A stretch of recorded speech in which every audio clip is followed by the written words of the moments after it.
Annie and Snowball and the Magical House by Cynthia Ryland, illustrated by Susie Stevenson. A new friend. At school, Annie made a new friend. Her friend's name was Sarah. One day, Sarah invited Annie over to play. Sarah said that Annie could even bring her bunny Snowball. After school, Annie asked her dad if she could play at Sarah's house. "Sure," said her dad, and he drove her there. Sarah's house looked like a gingerbread cottage. "Wow," said Annie, "I like Sarah's house." "I bet someone bakes a lot of cookies here," said Annie's dad. He knocked on the door. When it opened, Sarah was there with her mother. Sarah's mother was very friendly. She invited Annie and her dad and Snowball inside. "Wow," said Annie. Sarah's house was just full of frilly things, and frilly things were Annie's favorite things. "I like your lamps and your teacups and your flowery chairs," said Annie. "Thank you," said Sarah's mother with a smile. "Sarah and I enjoy being dainty." "Me too," said Annie. Sarah's mother gave Annie's dad a plate of sparkle cookies. She told him she would bring Annie home in time for dinner. Annie's dad was very happy with his cookies. When he left, Annie said to Sarah, "So, what shall we do now?" Sarah smiled. "I have an idea," she said. Fairy tea. Sarah took Annie into the garden. "It's so pretty," said Annie.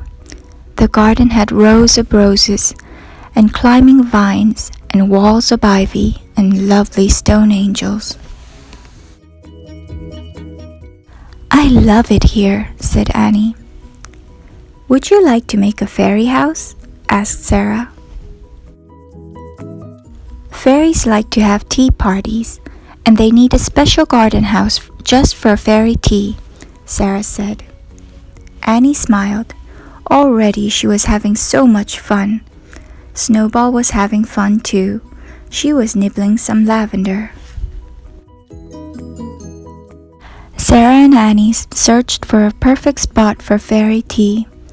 They found one under the large green leaves of a hosta plant. "It's perfect," said Sarah. "Nice and private," said Annie. Then they set about making the fairy house. Annie found pieces of walnut shells the squirrels had left behind.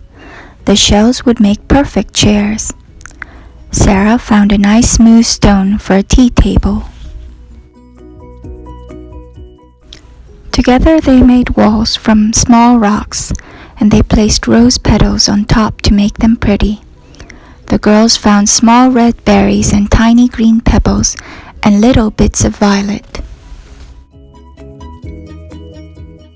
They found bird feathers and tiny pine cones, and they found a bit of bark with a hole in its center. It was perfect for a fairy door. The fairy house looked magical. Annie and Sarah were proud.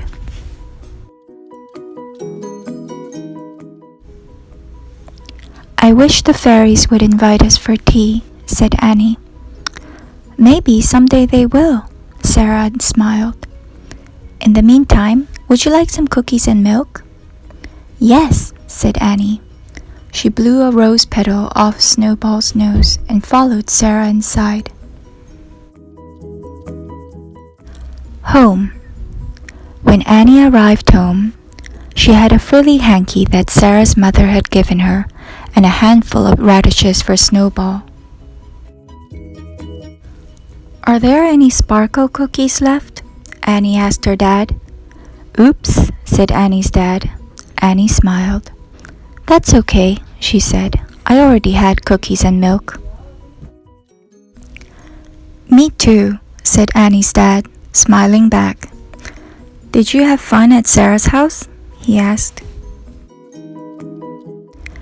Annie thought about the garden and the fairy house and all of the fairy tea parties to come. She nodded her head. "Yes," she said. "It was magical."